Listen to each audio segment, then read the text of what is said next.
We used to think, not because it was proven, but because it was fun to believe, that you might go through a black hole and come out the other side in another place in the universe. Hawking, a year and a half ago, demonstrated that that's not the case. That all the information that you contain that falls into a black hole actually stays there and later on evaporates out in the form of Hawking radiation. What a coincidence. The discovery of dark energy is accelerating the expansion. If the accelerated expansion goes unchecked, it will overcome all the forces that are currently binding everything you know and love. So galaxies start getting stretched apart. And then the planets orbiting stars start getting stretched apart. And then the molecules start getting broken apart. And then the atoms themselves. And then, in the limit, this stretching reaches the very pixels that comprise the fabric of space and time. As you accelerate and as you find yourself in the presence of high sources of gravity, your time actually slows down as viewed by others.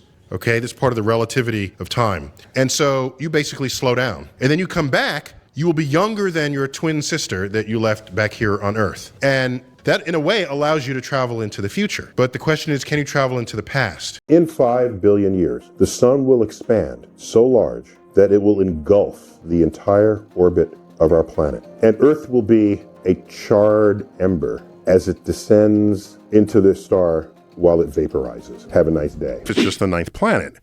But it's the tiniest and the littlest, and it's got a weird orbit that crosses the orbit of other planets, and we'll grandfather it in, okay, Pluto. And then, wait a minute, you have brethren. We discovered other objects out there with similar orbits to Pluto.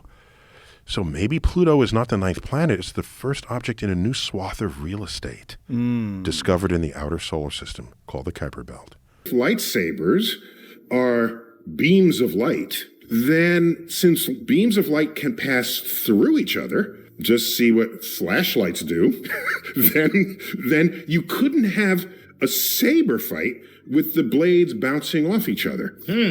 If the sun were yellow, just think this through. If the sun were yellow, then in broad daylight, snow would be yellow. But generally, it's not, all right?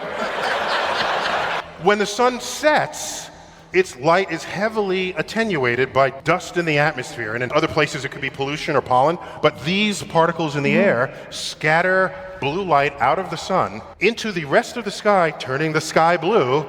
And the more blue light it takes out, the more yellow-red the sun looks. Right. And that's why right on the horizon, the sun is its deepest yellow-red it will ever be. And people say, oh, there's our yellow star. No, the sun is white, okay? Because light does not travel at an infinitely fast speed. It travels 186,000 miles per second. That's fast, but it's not infinite. It's so not infinite that you would be frustrated having a phone conversation with someone on the moon because the delay is 3 seconds. You would speak, and by the time they heard you reply to them, 3 seconds would have passed. It would not make a good phone conversation. That's how long it takes the light just to get to the moon.